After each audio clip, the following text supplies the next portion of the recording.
Welcome back to Blue Sea Energy. It's Marissa here, and today I want to spotlight wave energy. How exactly does the tech that captures it work? Is it scalable?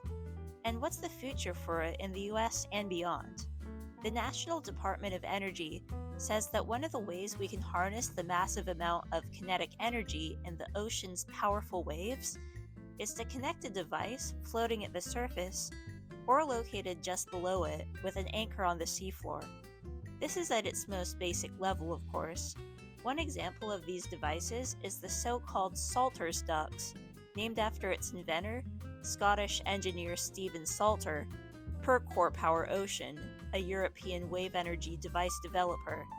This early technology was made of a string of devices that looked like ducks and could convert their motion into electricity. Debuting in the 70s, it was discontinued eventually because of many roadblocks, but it was a good proof of concept for wave power in general. Many projects around the world were tried in the 80s and 90s, including those in the UK, Portugal, and Japan, but they couldn't overcome the hurdles of costs, technical difficulties, and environmental impacts. At this time, OWC, or oscillating water column technology, was also being explored.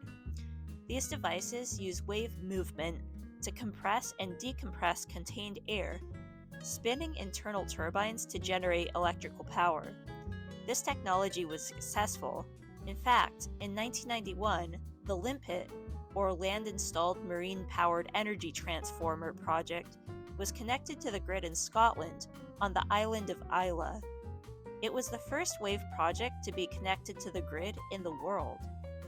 Core Power also writes that the 2000s saw lots of collaboration between industry, academia, and governments. Many devices were invented then, like the Polamis Wave Energy Converter, the Wave Dragon, and the Aquamarine Oyster. While the former also has internal turbines,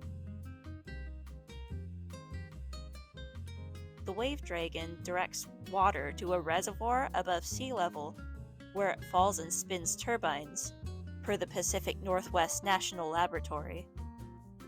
The Aquamarine Oyster, meanwhile, was a moving device that pushed high-pressure water towards the shore to spin a turbine closer to land, according to the European Marine Energy Center. Then in 2012, Core Power was founded per their website.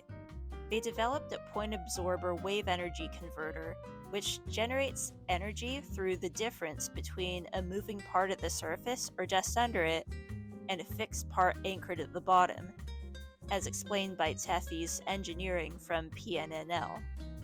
The difference in kinetic energy moves a power takeoff system, as explained by Core Power.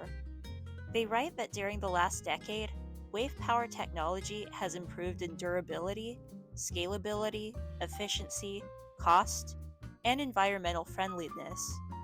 And that's especially relevant today, where worldwide, we're all trying to wean ourselves off our dependence on fossil fuels.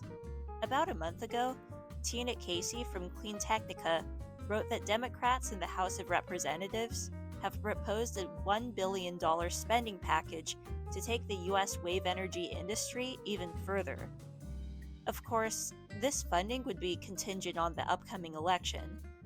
But if passed, this funding for wave power would benefit island dwellers in particular. Because island grids aren't connected to surrounding ones and can be remote and isolated, energy often isn't cheap, and many residents rely on unclean and noisy diesel generators. So clean wave energy has great potential to power these island communities. Generally, wave power has incredible potential in America. The Department of Energy says that in theory, the yearly energy potential of coastal waves off the US can be up to 2.64 trillion kilowatt hours, which can provide for about 63% of the country's entire utility-scale electricity generation. In particular, wave energy has great potential off the west coast of the US, plus elsewhere around the world, including Western Europe, Japan, and New Zealand.